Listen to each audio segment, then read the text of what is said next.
नमस्कार दोस्तों, मैं सिकंदर गुर्जर अपने चैनल मेडोशील पर आपका हार्दिक स्वागत और अभिनंदन करता हूं। आज 23 जनवरी है और माँ भारती के वीर सपूत सुभाष चंद्र बोस की जयंती है। हृदय की गहराइयों से बोस को कोटि कोटि नमन और देश के लिए अपने प्राणों की आहुति देने वाले देश सेवा में तत्पर समस्त जाबाज सिपाहियों और कर्म योद्धाओं को मेरा सलाम। चलिए जानते हैं मातृभूमि से प्यार करने वाली नेताजी सुभाष चंद्र बोस की अनूठी प्रेम कहानी के बारे में। बात फरवरी 1932 की है। सविनय अवज्ञा आंदोलन के दौरान जेल में बंद सुभाष चंद्र बोस की तबीयत खराब होने लगी थी। पारिवारिक खर्चे पर ब्रिटिश सरकार को इलाज के लिए बोस को यूरोप भेजने के लिए रजामंद होना पड़ा। ऑस्ट्रेलिया की राजधानी वियना में इलाज करवाने के साथ ही उन्होंने तय किया कि वो यूरोप में रह रहे भारतीय छात्रों को आज़ादी की लड़ाई के लिए एकजुट करेंगे। ये साल था 1934 का। सुभाष चंद्र बोस उस वक्त वियना में थे। उस वक्त तक उनकी पहचान कांग्रेस के योद्धा के तौर पर स्पष्ट तौर पर होने लगी थी। इसी दौरान उन्हें एक यूरोपीय प्रकाशक ने द इंडियन स्ट्रगल किताब लिखने का कार्य सौंपा। इसके लिए उन्हें एक सहयोगी की आवश्यकता महसूस हुई जिसे अंग्रेजी के साथ साथ टाइपिंग भी आती हो। बॉस के एक दोस्त डॉक्टर हुआ करते थे। डॉक्टर माथुर ने उन्हें दो लोगों का रेफरेंस दिया। बॉस ने दोनों के बारे में जानकारी के आधार पर बेहतर उम्मीदवार को बुलाया, लेकिन इंटरव्यू के दौरान वो उससे संतुष्ट नहीं हुए। तब दूसरे उम्मीदवार को प्रेफरेंस दिया गया। ये दूसरी उम्मीदवार थी 23 साल की एमिली सेंकल। बॉस ने इस खूबसूरत ऑस्ट्रेलिया युवती को जॉब दे दी। एमिली ने जून 1934 से सुभाष चंद्र बोस के साथ काम करना शुरू कर दिया। 1934 में सुभाष चंद्र बोस 37 साल के थे और इस मुलाकात से पहले उनका सारा ध्यान अपने देश को अंग्रेज़ों से आज़ाद करवाने पर था। लेकिन सुभाष चंद्र बोस को अंदाज़ा भी नहीं था कि एमिली उनके जीवन में नया तूफ़ान लेकर आ चुकी हैं। सुभाष के जीवन में प्यार का तूफ़ान किस प्रकार आया, उसको थोड़ा सा समझते हैं। सुभाष चंद्र बोस के बड़े भाई शरद चंद्र बोस के पोते सुगत बोस ने सुभाष चंद्र बोस के जीवन पर his majesty opponent Subhash Chandra Bose and India's struggle against empire एक किताब लिखी है। इसमें उन्होंने लिखा है कि एमिली से मुलाकात के बाद सुभाष के जीवन में एक नाटकीय परिवर्तन आया। सुगत बोस के मुताबिक इससे पहले सुभाष चंद्र बोस को प्रेम और शादी के कई ऑफ़र मिले थे, लेकिन उन्होंने किसी में भी दिलचस्पी नहीं ली। लेकिन एमिली की खूबसूरती ने सुभाष पर मानो जादू सा कर दिया है। सुगत बोस ने अपनी पुस्तक में एमिली के हवाले से लिखा है, प्यार की पहल सुभाष चंद्र बोस की ओर से की गई थी और धीरे धीरे उनके रिश्ते रोमांटिक होते चले गए। 1934 के मध्य से लेकर मार्च 1936 के बीच ऑस्ट्रेलिया और चेकोस्लोवाकिया में रहने के दौरान हमारे रिश्ते और मधुर होते गए। 26 जनवरी 1910 को ऑस्ट्रेलिया के एक कैथोलिक परिवार में जन्मी एमिली के पिता को ये पसंद नहीं था कि उनकी बेटी किसी भारतीय के यहाँ काम करे, लेकिन जब वे सुभाष चंद्र बोस से मिले तो उनके व्यक्तित्व के कायल हुए बिना ना रह सके। जाने माने अकादमिक विद्वान रुद्रांशु मुखर्जी ने सुभाष चंद्र बोस और जवाहरलाल नेहरू की जीवन को तुलनात्मक रूप से पेश करते हुए एक पुस्तक लिखी है, Nehru and Bose parallel lives.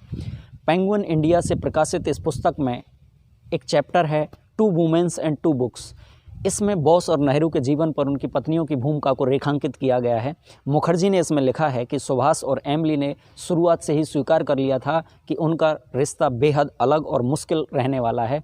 एक दूसरे को लिखे खतों में दोनों एक दूसरे के लिए जिस संबोधन का इस्तेमाल करते हैं उससे ये जाहिर होता है, एमिली उन्हें मिस्टर बोस लिखती हैं जबकि बोस उन्हें मिस सेंकल या पर्ल सेंकर लिखते हैं। ये हकीकत है कि पहचान छुपाकर रहने की बाध्यता और सैनिक संघर्ष में यूरोपीय देशों से मदद मांगने के लिए भागदौड़ करने के चलते सुभाष अपने प्यार भरे रिश्ते को लेकर अतिरिक्त सतर्कता बरतते होंगे, लेकिन एमिली को लेकर उनके अंदर कैसा भाव था इसे उस पुत्र से समझा जा सकता है जिसे खुद सुभाष चंद्र बोस का लव लेटर कह सकते हैं आप। ये निजी पत्र पहले तो सुभाष चंद्र बोस के एमिली को लिखे पत्र के संग्रह में शामिल नहीं था। इस पत्र को एमिली ने खुद शरद चंद्र बोस के बेटे शिशिर कुमार बोस की उसकी पत्नी कृष्णा बोस को सौंपा था। 5 मार्च 1936 को लिखा ये पत्र इस तरह से शुरू होता है, माय डार्लिंग, समय आने पर हिम पर्वत भी पिघलता है, ऐसा भाव मेरे अंदर अभी है। मैं तुमसे कितना प्रेम करता हूँ ये बताने के लिए कुछ लिखने से खुद को रोक नहीं पा रहा हूँ। जैसा कि हम एक दूसरे को आपस में कहते हैं, माय डार्लिंग, तुम मेरे दिल की रानी हो, लेकिन क्या तुम मुझसे प्यार करती हो? इसमें बॉस ने आगे लिखा है, मुझे नहीं मालूम कि भविष्य में क्या होगा, हो सकता है पूरा जीवन जेल में बिताना पड़े, मुझे गोली मार दी जाए या मुझे फांसी पर लटका दिया जाए, हो सकता है मैं तुम्हें कभी न देख पाऊँ, हो सकता है कभी पत्र न लिख पाऊँ, लेकिन भरोसा करो तुम हमेशा मेरे दिल में रहोगी, मेरी सोच और मेरे सपनों में रहोगी। अगर हम इस जीवन में नहीं मिले तो अगले जीवन में मैं तुम्हारे साथ रहूँगा। इस पत्र के अंत में सुभाष ने लिखा है कि मैं तुम्हारे अंदर की औरत को प्यार करता हूँ, तुम्हारी आत्मा से प्यार करता हूँ, तुम पहली औरत हो जिससे मैंने प्यार किया है। पत्र के अंत में सुभाष ने इस पत्र को नष्ट करने का अनुरोध भी किया था, लेकिन एमिली ने इस पत्र को संभाल कर रखा। जाहिर है एमिली के प्यार में सुभाष चंद्र बोस पूरी तरह गिरफ्तार हो चुके थे। इस बारे में सुभाष चंद्र बोस के घनिष्ठ मित्र और राजनीतिक सहयोगी एशियन नाम्बियर ने सुगत बोस को बताया था। सुभाष एक आइडिया वाले शख्स थे, उनका ध्यान केवल भारत को आज़ादी दिलाने पर था, मगर भटकाव की बात करें तो केवल एक मौका आया जब उन्हें एमिली से मोहब्बत हो गई।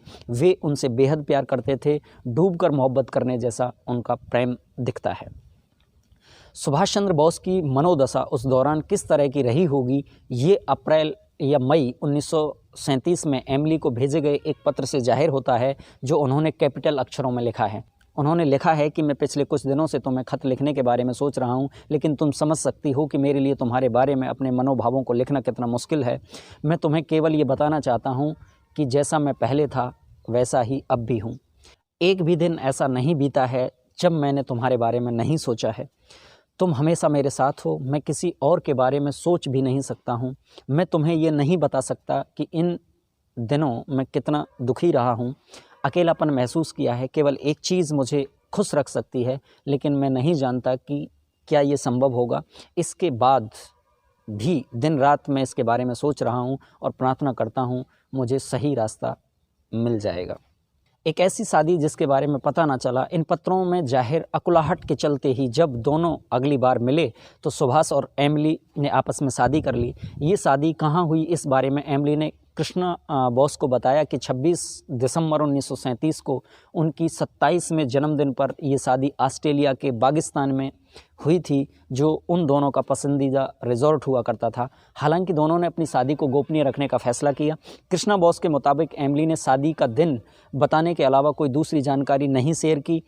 हाँ, अनीता बोस ने उन्हें ये ज़रूर बताया कि उनकी मां ने ये बताया था कि शादी के मौके पर उन्होंने आम भारतीय दुल्हन की तरह माथे पर संदूर लगाया था। ये शादी इतनी गोपनीय थी कि उनके बागिस्तान रहने के दौरान ही उनके भतीजे अमीय बोस भी उनसे एक बार मिलने पहुंचे तो उन्हें एमिली महज अपने चाचा की सहायक भर से ज़्यादा कुछ नहीं लगी। इस शादी को गोपनीय रखने की संभावित वजह में के बारे में रुद्रांशु मुखर्जी ने लिखा है कि बहुत संभव रहा होगा कि सुभाष इसका असर अपने राजनीतिक कैरियर पर नहीं पड़ना देना चाहते होंगे। किसी विदेशी महिला से शादी की बात आने पर उनकी छवि पर असर पड़ सकता था। रुद्रांशु की इस आशंका को इस परिप्रेक्ष्य में भी देखना चाहिए कि 1938 में सुभाष चंद्र बोस कांग्रेस के अध्यक्ष चुने गए थे। शरत चंद्र बोस के सचिव रहे और अंग्रेजी के प्रख्यात लेखक नीरद सी चौधरी ने 1989 में दाय हैंड ग्रेट आर्नक इंडिया 1921 से 1951 में लिखा है। ये उनकी निजी ज़िंदगी से जुड़ा किस्सा था, लेकिन जब मुझे जानकारी मिली तब मुझे बहुत बड़ा झटका लगा। बहरहाल 3 बार सांसद रहीं और शरत चंद्र बोस के बेटे शिशिर कुमार की बोस की पत्नी कृष्णा बोस ने सुभाष और एमिली की प्रेम कहानी पर a true love story Emily and Subhash लिखी है, जिसमें सुभाष और सेंकल के बीच प्रेम संबंधों का दिलचस्प विवरण मिलता है।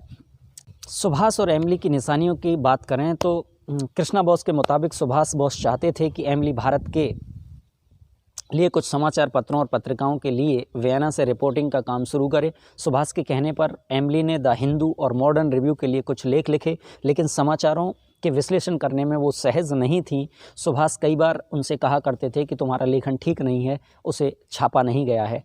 इसकी झलक एक और जगह देखी जा सकती है। 12 अगस्त 1937 को लिखे एक पत्र में सुभाष एमिली को लिखते हैं, तुमने भारत के बारे में कुछ किताबें मंगाई हैं, लेकिन मुझे नहीं लगता कि इन किताबों को तुम्हें देखने का कोई मतलब है। तुम्हारे पास जो किताबें हैं वो भी तुमने अभी तक नहीं पढ़ी हैं। जब तक तुम गंभीर नहीं होंगी तब तक पढ़ने में तुम्हारी दिलचस्पी नहीं होगी। वियना में तुम्हारे पास कितने ही विषयों की किताबें जमा हो गई हैं, पर मुझे मालूम है तुमने सबको पलट कर भी नहीं देखा होगा। बावजूद इसके हकीकत यही है कि सुभाष चंद्र बोस और एमिली एक दूसरे से बेपनाह मोहब्बत करते थे। 1934 से लेकर 1945 के बीच दोनों का साथ महज 12 साल का रहा और इसमें भी दोनों साथ में केवल 3 साल से भी कम समय के लिए रह पाए। महज 3 साल तक साथ रहे। इन दोनों की प्रेम कहानी प्रेम की निशानी के तौर पर 29 नवंबर 1942 को एक बेटी का जन्म हुआ जिसका नाम अनीता रखा गया। इटली के क्रांतिकारी नेता गैरिबाल्डी की ब्राज़ीली मूल की पत्नी अनीता गैरिबाल्डी के सम्मान में अनीता अपने पति के साथ कई युद्धों में शामिल हुई थी और उनकी पहचान बहादुर लड़ाका की रही। सुभाष अपनी बेटी को देखने के लिए दिसंबर 1942 में वियना पहुंचते हैं और उसके बाद अपने भाई शरत चंद्र बोस को बंगाली में लिखे खत में अपनी पत्नी और बेटी की जानकारी देते हैं। इसके बाद सुभाष उस मिशन पर निकल जाते हैं जहां से वो फिर एमिली और अनीता के पास कभी लौट कर नहीं आए, लेकिन एमिली सुभाष चंद्र बोस की यादों के सहारे 1996 तक जीवित रहीं और उन्होंने छोटे से तार घर में काम करते हुए सुभाष चंद्र बोस की अंतिम निशानी अपनी बेटी अनीता बोस को पाल पोस कर बड़ा किया। बहुत सारी विपत्तियों को झेलते हुए इस मुश्किल सफ़र में उन्होंने बोस के परिवार से किसी भी तरह की मदद लेने से इनकार कर दिया। इतना ही नहीं, सुभाष चंद्र बोस ने जिस गोपनीयता के साथ अपने रिश्ते की भनक दुनिया को नहीं लगने दी थी, उसी मर्यादा को पूरी तरह निभाया भी। दोस्तों, कैसी लगी आपको नेताजी सुभाष चंद्र बोस की अनूठी प्रेम कहानी? नीचे कमेंट बॉक्स में लिखकर ज़रूर बताएं। अंत तक वीडियो देखने के लिए आपका बहुत बहुत धन्यवाद। मैं सिकंदर गुर्जर अब आपसे लेता हूं विदा और मिलूंगा एक नई वीडियो में एक नए कंटेंट के साथ। तब तक मस्त रहिए, व्यस्त रहिए, स्वस्थ रहिए। जय हिंद, जय भारत, वंदे मातरम।